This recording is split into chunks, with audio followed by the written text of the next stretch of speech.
Hello friends, Radhe Radhe, जय Shri Krishna. Welcome my channel Gita सार भगवान। तो फ्रेंड्स, इसके पहले मैंने प्रथम स्कंद के सप्तमों अध्याय का श्लोक नंबर 21 से 41 तक समापन किया था। तो आज मैं उसके आगे से प्रारंभ करूंगी। तो चलिए हम स्टार्ट करते हैं। गुरुदेव की जय, माता पिता की जय, जय गणेश भगवान की जय, जय माँ सरस्वती की जय, जय व्यास जी महाराज की, जय गुरुदेव की, जय माता पिता की, जय शिव देवी दत्तन की। द्रौपदी ने कहा कि अश्वत्थामा पशु की तरह बांध कर लाया गया है। निंदित कर्म करने के कारण उसका मुख नीचे की ओर झुका हुआ है। अपना अनिष्ट करने वाले गुरुपुत्र अश्वत्थामा को इस प्रकार अपमानित देखकर द्रौपदी का कोमल हृदय कृपा से भर आया और उसने अश्वत्थामा को नमस्कार किया। गुरुपुत्र का इस प्रकार बांध कर लाया जाना सती द्रौपदी को सहन नहीं हुआ। उसने कहा, छोड़ दो, इन्हें छोड़ दो।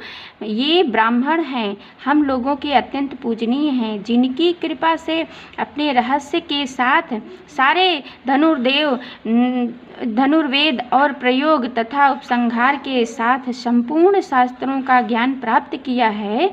वे आपके आचार्य द्रोण ही पुत्र के रूप में आपके सामने खड़े हैं। उनकी अर्धांगिनी कृपी अपने वीर पुत्र की ममता से ही अपने पति का अनुगमन नहीं कर सकी। वे अभी जीवित हैं। महाभाग्यवान आर्यपुत्र, आप तो बड़े धर्मज्ञ हैं। जिस गुरुवंश की नित्य पूजा और वंदना करनी चाहिए, उसी को व्यथा पहुंचाना आपके योग्य कार्य नहीं है। जैसे आपने बच्चे के मर जाने से मैं दुखी होकर रो रही हूँ और मेरा आँखों से बार बार आंसू निकल रहे हैं, वैसे ही इनकी माता पतिव्रता गौमती न रोएं, जो उच्च श्रृंखला राज अपने कृत्यों से ब्राह्मण कुल को कुपित कर देते हैं। वह कुपित ब्राह्मण कुल उन राजाओं को सपरिवार शोकाग्नि में डालकर शीघ्र ही भस्म कर देता है।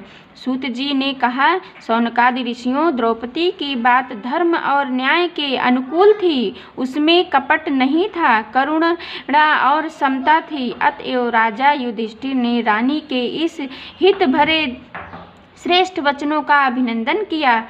साथ ही नकुल, सहदेव, सत्यादि कि अर्जुन, स्वयं भगवान श्री कृष्ण और वहाँ पर उपस्थित सभी नर नारियों ने द्रौपदी की बात का समर्थन किया। उस समय क्रोधित होकर भीमसेन ने कहा, जिसने सोते हुए बच्चों को न अपने लिए और न अपने स्वामी के लिए बल्कि व्यर्थ ही मार डाला, उसका तो वध ही उत्तम है।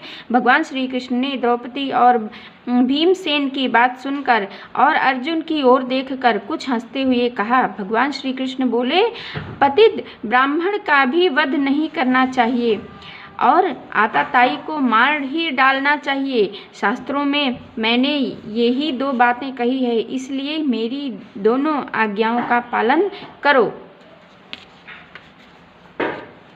तुमने द्रौपदी को सांत्वना देते समय जो प्रतिज्ञा की थी, उसे भी सत्य करो। साथ ही भीमसेन, द्रौपदी और मुझे जो प्रिय है वह भी करो। सूत जी कहते हैं, अर्जुन भगवान के हृदय की बात तुरंत ताड़ गए और उन्होंने अपनी तलवार से अश्वत्थामा के सर की मणि उनके बालों के साथ उतार ली।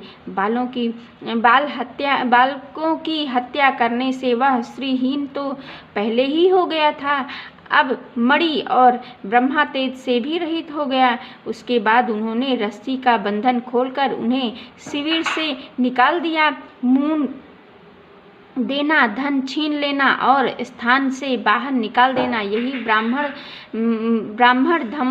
धमों का वध है। उनके लिए इससे भिन्न शारीरिक वध विधान नहीं है। पुत्रों की मृत्यु से द्रौपदी और पांडव सभी शोकातुर हो रहे थे। अब उन्होंने अपने मरे हुए भाई बंधुओं आदि दाहांति अंत्येष्टि क्रिया की। इति श्रीमद्भागवते महापुराणे परमहंसस्य संहितायां प्रथमे स्कन्धे द्रौणीनिग्रहो नाम 7मो अध्यायः समाप्त। ओम तत्सत्।